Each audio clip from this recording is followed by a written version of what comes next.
Normalmente, cuando uno es invitado a participar en una iglesia, es un buen detalle agradecer la bienvenida y el hecho de poder estar juntos.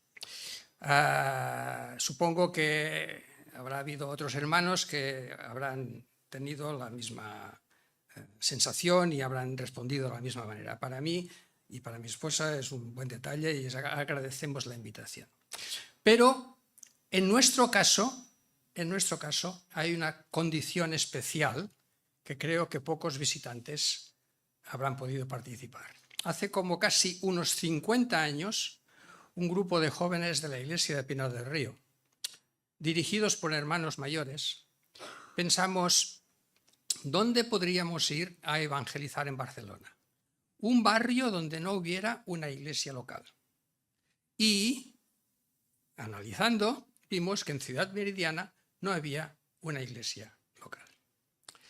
Y aquí estuvimos un grupo de jóvenes, ahora no me acuerdo la cantidad de meses que estuvimos, yendo por las casas intentando vender literatura evangélica y dejando folletos, dejando tratados del Evangelio.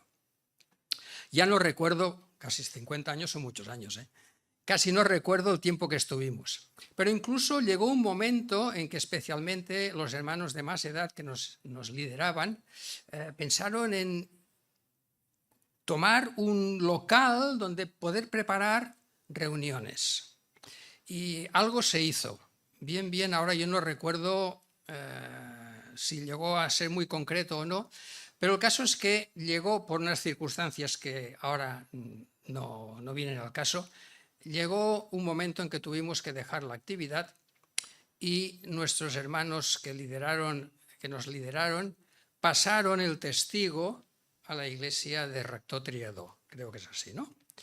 Y para mí es muy emocionante poder ver que en este barrio donde hace 50 años no había una iglesia evangélica, ahora hay una iglesia evangélica. Y esto es obra del Señor, indudablemente. Y para mí es emotivo, No por lo que hubiera podido yo hacer, sino porque el Señor es bueno,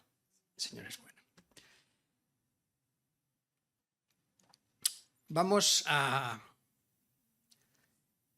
a tener una consideración sobre la vida de un rey que no sé si os es muy familiar. ¿Qué tal os suena el rey Jeroboam? ¿Sí? ¿Suena? ¿Sí? El Jeroboam.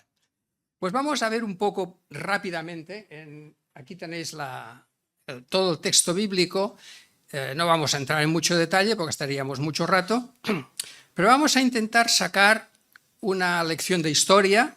Ya sé que hoy no es día de instituto, pero una lección de historia. Si da tiempo, una de literatura. Con la de historia hago de geografía. Para ver qué podemos aprender de la historia de Jeroboam, tal como os viene narrada en el libro de Reyes, en el primer libro de Reyes. Pero hemos de ir un poco antes y ver cuál es el contexto, qué es lo que pasó antes de que Jeroboam saliera a escena. Reinaba a la sazón el rey Salomón, este sí que suena más, ¿verdad?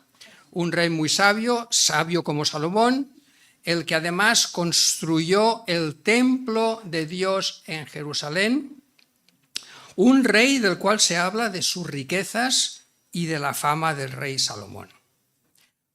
Pero, en la Biblia los peros son muy importantes, Cuando llegamos al capítulo 11 del primer libro de Reyes, versículo 1, dice, pero el rey Salomón amó muchas mujeres extranjeras.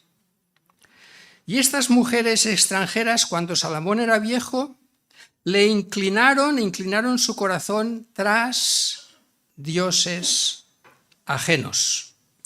Y su corazón, dice, no era perfecto con Yahvé, su Dios.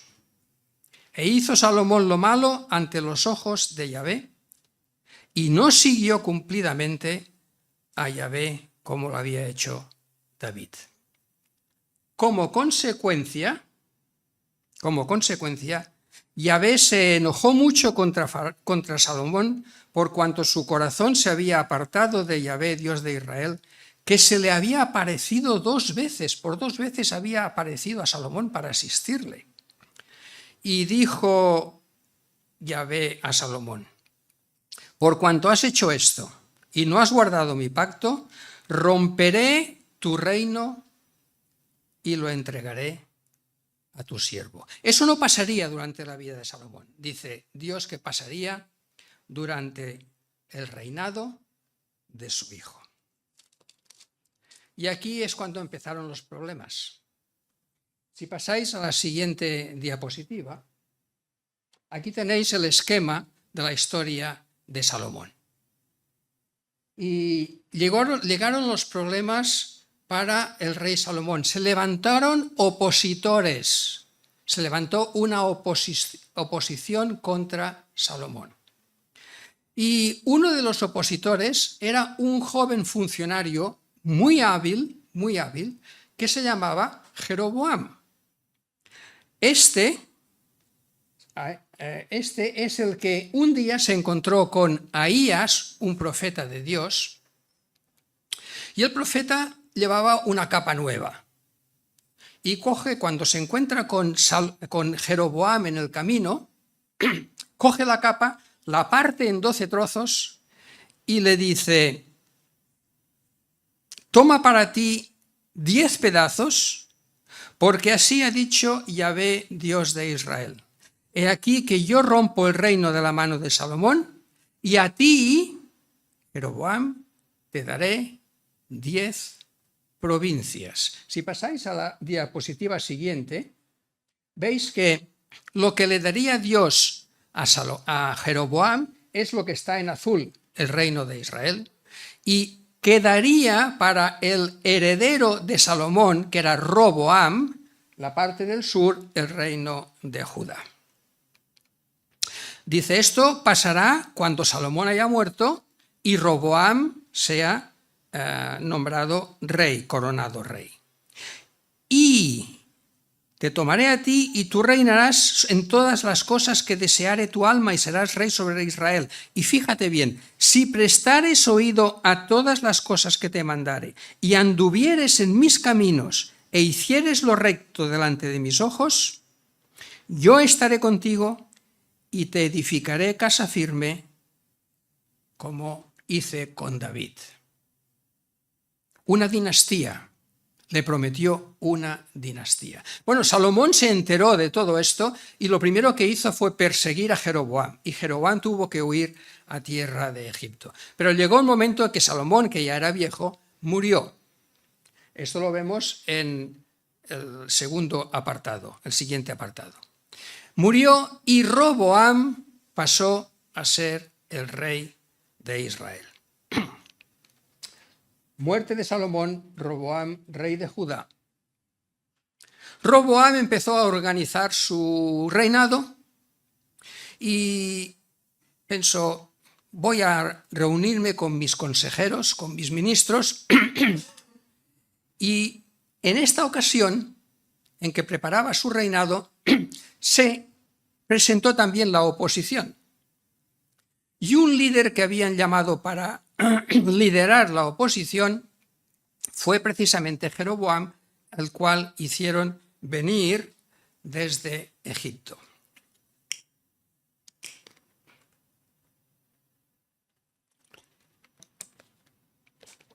La oposición se presentó delante del rey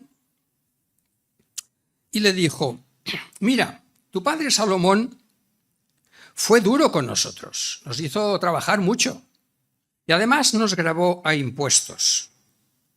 Si tú aflojaras un poco, nosotros, contentos, te serviremos.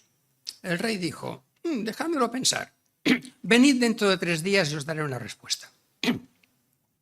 Y Roboam convocó a los que habían sido ministros en tiempos de Salomón para preguntarles, mirad lo que dice la oposición, ¿qué haremos? Y los ministros dijeron, mira, si tú fueres hoy siervo de este pueblo y lo sirvieres y respondiéndole buenas palabras les hablares, ellos te servirán para siempre. Consejos sólidos, consejos bien dados.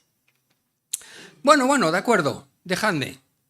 Y el rey Roboam quiso consultar a otros ministros, a los que acababa de nombrar como ministros suyos, y que eran los que eran amigos suyos desde la infancia, aquellos con los cuales Roboam había jugado en el palacio, después cuando eran jóvenes, a lo mejor jugaban juntos a fútbol, hacían sus correrías, y llegó el momento en que Roboam es rey y dice a sus colegas: oye, venid, mirad lo que dicen estos de la oposición, ¿qué decís vosotros?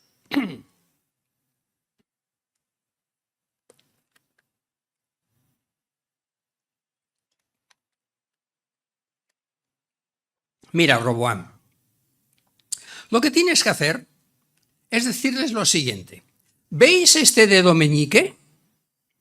Este dedo meñique es más grande y más poderoso que la cintura de mi padre Salomón. Si Salomón os apretó las clavijas, yo lo haré mucho más. La servidumbre será más dura, pagaréis más impuestos, y si os enlapizáis, os castigaré duramente. Llegó el momento en que la oposición se presentó delante del rey, y el rey escogió el consejo de los jóvenes, no el consejo más sensato de los ministros mayores. Y les dijo aquello.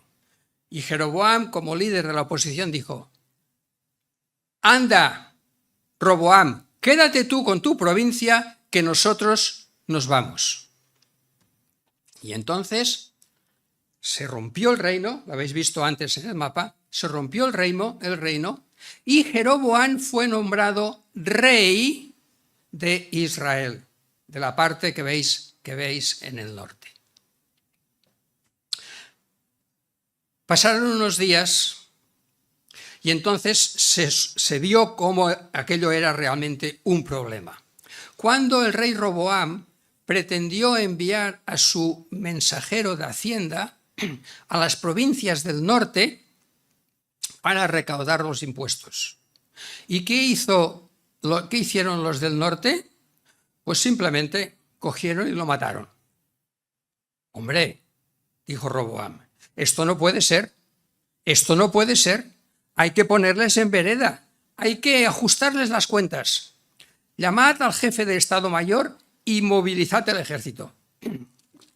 Y así lo hicieron. Pero vino palabra de Yahvé a Semaías, varón de Dios, diciendo: habla a Roboam, hijo de Salomón, rey de Judá, y a toda la casa de Judá y de Benjamín, y a los demás del pueblo, es decir, a los de la provincia que había quedado bajo la autoridad de Roboam, diciendo: así ha dicho el Señor, no vayáis ni peleéis contra vuestros hermanos los hijos de Israel, porque esto lo he hecho yo. Y así tenemos que lo que antes había sido un país, un reino, queda dividido en dos: Judá al sur, bajo el reinado de Roboam, y al norte Israel, bajo el reinado de Jeroboam. Jeroboam, ya nombrado rey de la provincia, de la región de Israel, empezó a organizar su reinado, su administración. Y lo primero que hizo es que en la ciudad de Siquem, allí preparó su palacio, sus oficinas ministeriales, todo lo que era necesario para poder gobernar y hacerlo bien. Pero Jeroboam vio que aquí había un problema que se podía suscitar. Antiguamente, Dios había dicho a Moisés, estamos hablando de siglos antes: cuando estéis establecidos en la tierra, cuando querráis celebrar un culto, una celebración con todo el ritual que vosotros sabéis que yo he dado, en base a los sacrificios realizados por los sacerdotes, los descendientes de Leví y de Aarón, etcétera, etcétera, tendréis que hacerlo en el lugar que yo escoja. Y el lugar que yo escojo es Jerusalén. Y por eso Salomón había construido el templo. Allí había que hacerlo. Pero Roboam dice, si este pueblo sube a ofrecer sacrificios en la casa de Yahvé en Jerusalén, esto me va a causar un problema. Porque volverán a ser gobernados por Roboam, el rey de Judá, y aún quizá me matarán a mí. Entonces, teniendo consejo, hizo el rey 2 becerros de oro y dijo al pueblo, ya habéis ido muchas veces a Jerusalén a dar culto a Dios. Ahora os propongo este templo en Betel, el sur de la región de Israel, y otro templo en Dan, al norte. Y cuando querráis celebrar culto a Dios y con sus sacrificios y todo esto, podéis ir o a Betel o podéis ir a Dan. No solamente hizo esto, sino que montó sus seminarios para formar a los sacerdotes que tenían que ofrecer los sacrificios, que no serían de la tribu de Leví. Y además hizo su propio calendario, que no sería el mismo calendario que seguía Judá, el calendario festivo. Y organizó la fiesta. Hizo su propia religión.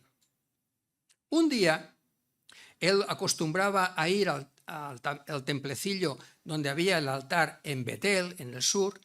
Un día, acompañando el sacrificio que hacía el sacerdote, apareció por allí un joven profeta. No se nos da el nombre del profeta, dice un varón de Dios, el cual vino dirigido por el Señor y se plantó delante de aquel altar y dijo, altar, altar.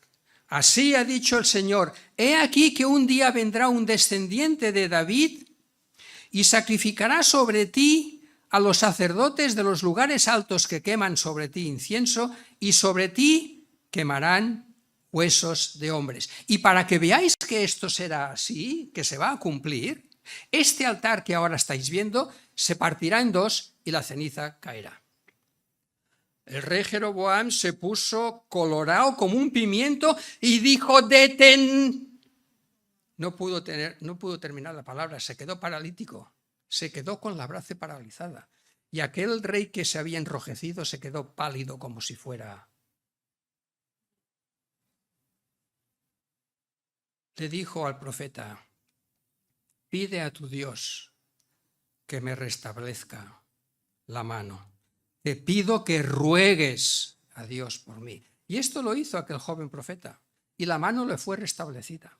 La mano le fue restablecida. Cuando llegamos al final del capítulo 13, leemos, con todo esto, no se apartó Jeroboam de su mal camino. Siguió con su política religiosa, con los sacerdotes que iba nombrando, con sus sacrificios, no haciendo caso a Dios, ni haciendo caso a lo que Dios mandaba.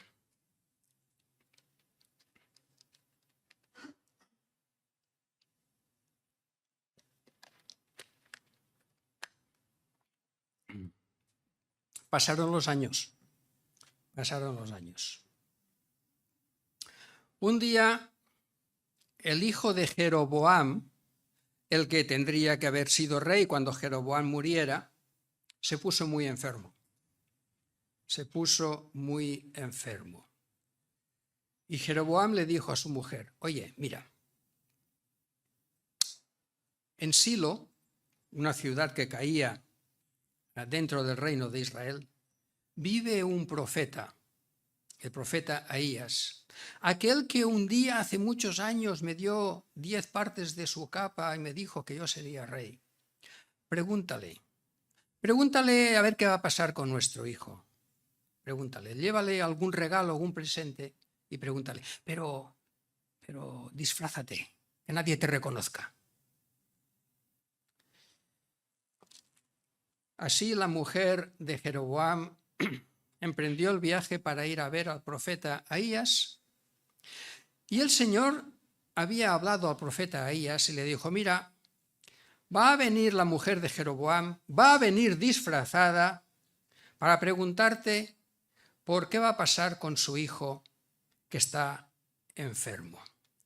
Cuando Ahías oyó los pies, que se acercaban los pies de la mujer, que seguramente llamó a la puerta, le dijo: entra, mujer de Jeroboam, ya sé que vienes disfrazada, pero sé quién eres.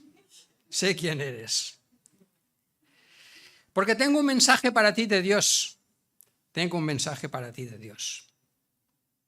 Así dijo Yahvé, Dios de Israel. Y es un mensaje para Jeroboam, para que se lo pases a tu marido. Yo te levanté de en medio de tu pueblo y te hice príncipe sobre mi pueblo Israel. Y rompí el reino de la casa de David y te lo entregué a ti. ¿Y tú no has sido como David mi siervo, que guardó mis mandamientos, sino que hiciste lo malo sobre todos los que han sido antes de ti? Pues fuiste y te hiciste dioses ajenos e imágenes de fundición para enojarme. Por esta causa, tu hijo, cuando tú llegues a tu casa, morirá. Así fue que la mujer de Jeroboam tuvo que ir con este triste mensaje a su casa, y cuando llegó a la ciudad de Siquem, donde vivía, donde tenía el palacio, murió su hijo. Y así llegamos al final, al apartado final, donde se nos dice que Jeroboam murió. Y lo que nos dice el historiador es que la dinastía de Jeroboam no duró mucho. El rey que le sucedió pudo ver cómo se levantó un opositor que fue y le mató. Ahí terminó la dinastía de Jeroboam. Vamos a ir a la aplicación de todo esto que hemos estado viendo. Hay dos conceptos que a mí me han llamado la atención, ¿no? El tema trono y altar. Trono y altar. Los que somos hijos de Dios sabemos que somos miembros, ciudadanos del reino de Dios. Y el reino de Dios ya está aquí, aunque no funciona perfectamente, no porque Dios no quiera ni pueda, sino porque todavía no ha llegado a la fase final, cuando al final Satanás será enviado junto con el anticristo al lago de fuego, y entonces Dios hará cielos nuevos y tierra nueva. Antes hemos cantado acerca de esto, ¿verdad? Y en el Apocalipsis, en los dos últimos capítulos, encontramos la figura del pueblo de Dios bajo la figura de la nueva Jerusalén, Y nos dice el Apocalipsis que allí, sí, exactamente, allí en el centro de la ciudad está el trono de Dios y del Cordero, y sus siervos le servirán. Ahora yo quiero detenerme un poco en este verbo, le servirán. El término griego, que se traduce por servirán, se traduce en algunos lugares por servir y en otros lugares el mismo término por adorar, por dar culto. Y es que las dos cosas están entrelazadas. Y yo quisiera que nos diéramos cuenta que el Señor, a todos aquellos que son hijos suyos y que un día le servirán, mientras estamos aquí en la tierra, el Señor nos está entrenando. Si tú eres un empleado que ha sido contratado por un empresario para trabajar, cumpliendo tu trabajo, por encima de servir al empresario, piensa que el Señor te está entrenando que el Señor tienes que servirle, está entrenándote para cuando estés en la presencia de Dios, en el reino de Dios, en la Nueva Jerusalén. No solamente es para los pastores, no solamente es para cuando estamos aquí, es para los 7 días de la semana, estemos donde estemos. Si eres empresario o eres autónomo, lo mismo, el Señor está entrenándote para que puedas servir cuando estés en su presencia, en el reino de Dios. Quizás estés jubilado, como yo, pero también el Señor nos está entrenando para servirle. ¿Sabéis cómo? ¿Sabéis cómo?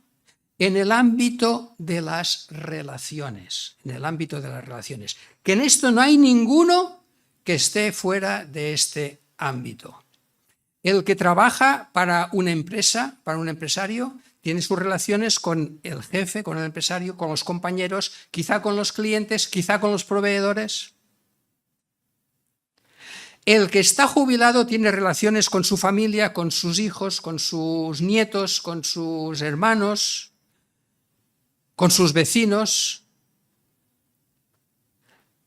El ama de casa que va a comprar tiene relaciones con la tendera que le vende las lechugas y le vende la carne y el pescado. Todos tenemos relaciones, Y en estas relaciones el Señor nos está preparando para el día en que le sirvamos. Hemos de tenerlo esto presente. Y a la vez, como hijos de Dios, le damos culto, le honramos a Él.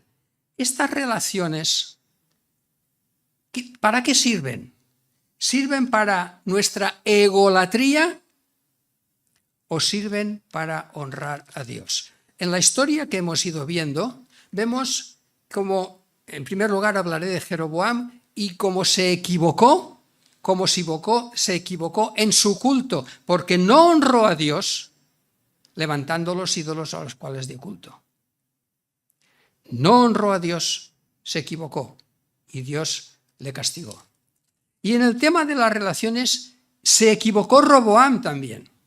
Es interesante que en el capítulo 12, varias veces en un par de versículos, sale el verbo servir o relaciones, siervo o servidumbre. Todo eso estará relacionado con un término hebreo, que en ocasiones se utiliza en el Antiguo Testamento para hablar del servir a Dios, Roboam, en la manera en que siguió el consejo de los jóvenes y quiso llevarlo adelante, sirvió a su ego, se equivocó, falló en el entrenamiento. ¿Cómo vivimos? ¿Vivimos para edificar, para construir nuestro ego? Es fácil, ¿eh? Es más fácil de lo que nos pensamos construir nuestro ego. ¿O vivimos para honrar a Dios en todo lo que hacemos? Vamos a pasar brevemente a la lección de literatura. Si me pasáis... ¿Sabéis lo que es esto, verdad? Una menorá, un candelabro. Si os fijáis en la forma que tiene, os daréis cuenta que el brazo que está más a la izquierda, el primero, tiene un paralelismo con el último que está a la derecha. El segundo, que está a la izquierda, tiene paralelismo con el penúltimo que está a la derecha, y el tercero que está en la izquierda tiene el paralelismo con el antepenúltimo que está a la derecha. Y queda uno en medio. En algunos candelabros el del medio es un poco más alto. Supongo, no lo sé, que habréis oído hablar de lo que es un quiasmo. Lo digo porque David Burr es muy aficionado a los quiasmos. Y a mí también me gustan los quiasmos. En la estructura, si me pasáis al siguiente diapositiva, en esta estructura, si os fijáis, eso es un quiasmo. Lo que vemos en el A1 se relaciona con el A2 al final. Y así uno a uno hasta llegar al centro. El centro que lo he puesto en rojo para llamar la atención, Y voy a ir a donde he dejado la narración cuando lo que le sucedió a Jeroboam, que su mano se volvió paralítica por lo que le dijo el profeta. Como he dicho, el profeta, joven profeta, oró a Dios para que restituyera la mano a Jeroboam. Y Jeroboam quiso quedar bien con el joven profeta. Después de todo lo que había pasado, voy a quedar bien con el joven profeta. Oye, ven a casa, ven al palacio, ven, come y te haré un regalo. ¿Qué le dice el joven profeta al rey? Dice, mira, yo he recibido palabra del Señor que me ha dicho, no te detengas en esta tierra, ni a comer, ni a beber, y vuelve a tu ciudad que está en Judá por otro camino distinto del que has usado para venir. O sea que, majestad, yo lo siento, pero tengo que marchar. Y así fue, se fue. En todo esto que había sucedido, había un muchacho que había visto lo que había pasado y fue a su casa. Era el hijo de un profeta jubilado, de un profeta mayor. ¿Sabes, papá, lo que ha pasado? Ha sido terrible. El rey estaba ofreciendo el incienso en el altar, ha venido un joven profeta que le ha dicho que este altar Dios lo destruiría, el rey tuvo una parálisis.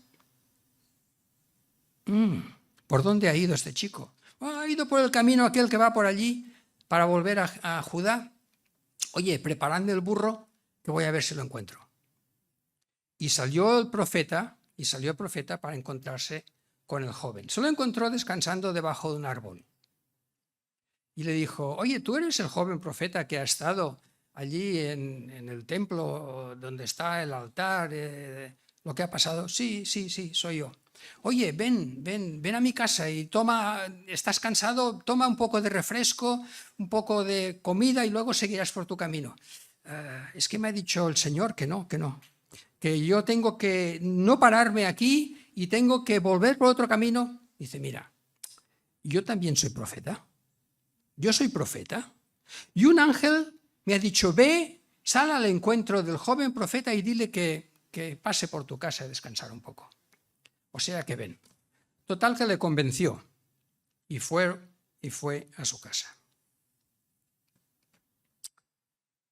Estando en la mesa, el profeta jubilado se levantó y gritó, porque tú has sido rebelde a lo que el Señor te ha dicho, tú no llegarás vivo a tu casa. Qué mensaje, ¿eh? Qué mensaje. El joven cogió su montura, se fue para su casa y por el camino le salió al encuentro un león. El león le pegó un zarpazo y de un zarpazo lo mató. Pasó un rato y los que pasaban por el camino vieron un león, el cuerpo de un hombre tirado en el suelo y un burro. El león ni se comió al hombre ni se comió al burro. Allí estaban los tres. Al final llegó el comentario al profeta jubilado y este dice, preparadme el asno que tengo que ir a ver, porque este es el profeta que ha estado en el altar en presencia de Jeroboam. Y fue allí, cuando vio lo que había sucedido, dijo, yo sé que sin duda vendrá lo que él dijo a voces y Dios lo cumplirá. En toda esta historia que encontramos desde el principio de la narración de Jeroboam hasta el final, la expresión así dijo Yahvé, así dijo Jehová, así dijo el Señor, según la versión que queráis, aparece varias veces. De aquí el título que yo le he dado a esta consideración de esta mañana. Cuando Dios habla, hay que prestarle atención.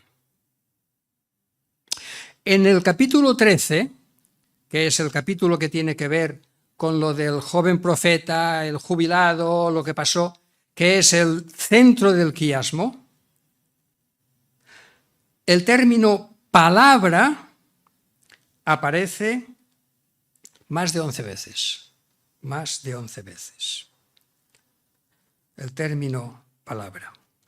Y hay otro término que me llama la atención. Como he mencionado antes, y creo que me he dejado algo más atrás, cuando el profeta jubilado le dice al joven profeta, ha sido rebelde, lo dice gritando, clamó. Y este mismo verbo lo encontramos cuando el joven profeta clama y grita al altar diciéndole lo que pasará.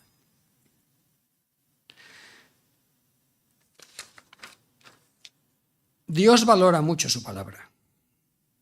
Dios valora mucho su palabra. Fijaos, en un momento de la historia la envió personificada en el Hijo. Leemos en el prólogo del Evangelio de Juan, en el principio era la palabra. Así es como la encontramos en la versión 2020 de la Sociedad Bíblica. En el principio era la palabra, y la palabra estaba con Dios, y la palabra era Dios. Todas las cosas fueron hechas por medio de la palabra, y en ella estaba la vida, y la vida era la luz de la humanidad, y la palabra se encarnó y habitó entre nosotros. Y Juan, muchos años después, escribiendo su palabra, su primera carta, dice, y vimos su gloria, y vimos su gloria. Dios valora mucho su palabra, tanto al Hijo, que es la personificación de la palabra de Dios, como su palabra que tenemos nosotros escrita y que es una gran bendición que Dios nos ha dado. Estamos en unos tiempos en nuestra sociedad en que se siguen corrientes muy adversas, muy adversas. Hay unas corrientes que, fijaos si son adversas, que en algunos casos se han infiltrado en algunas iglesias llamadas evangélicas. No quiero mencionar las tendencias porque me dejaría muchas, pero que llaman la atención y que la palabra condena. Pero sí, pero hay que ser no. Dios no es flexible. ¿Queréis que Dios grite más que en el caso este? No hace falta. Es necesario hacerle caso. Cuando tenemos alguna duda, analicémoslo todo a la luz de la palabra. Preguntémonos, como le preguntaron a Jesús, Señor, ¿tú pues qué dices sobre esto? Y busquemos lo que dice la palabra, porque la palabra de Dios habla con claridad. La palabra de Dios es viva y eficaz, y más cortante que toda espada de dos filos, y penetra hasta partir el alma y el espíritu, y discierne los pensamientos y las intenciones del corazón. Toda escritura es inspirada por Dios, toda. Desde el Génesis 1 hasta el Apocalipsis 22. Y no hay alguna que pueda decir, no, es que esto, los tiempos han pasado, no. Cuando Dios habla, hay que prestarle atención. A mí me llaman poderosamente las palabras que encontramos en el último capítulo del profeta Isaías. Palabras del Señor. Yo miraré a aquel que es pobre y humilde de espíritu y que tiembla a mi palabra. Que el Señor os bendiga. Vamos a orar. Señor, te damos muchas gracias. Alabamos y bendecimos tu nombre. Pero te damos muchas gracias por la oportunidad que tú nos das de presentarnos delante de ti a la luz de tu palabra. Tú la enviaste en la persona de tu Hijo, y lo que tú has hecho por nosotros es algo que nuestras mentes finitas no pueden llegar a abarcarlo, porque Él se humilló haciéndose siervo, y hallado en la condición de siervo, fue obediente hasta la muerte y muerte de cruz, para pagar así lo que yo merecía a causa de mi pecado. Y te damos gracias, Señor, porque nos has hecho hijos tuyos, porque tú además quieres que te sirvamos. Somos tus siervos por tu designación, porque tú así lo quieres. Y muchas veces fallamos, por lo que tenemos que pedirte perdón y rogarte que por la luz de tu palabra y por la obra de tu Espíritu en nuestras vidas podamos honrar tu nombre. En tanto estamos aquí en este suelo y esperando el día que tú nos llames a tu presencia o venga tu Hijo a recoger a tu iglesia. Entre tanto, bendice a tu pueblo, bendice a tus hijos que sufren persecución por su fe en ti. Bendice a los que sufren por enfermedad u otras causas que tú conoces, para que también en ellos seas honrado. Te lo presentamos en el nombre de tu Hijo Jesús. Amén.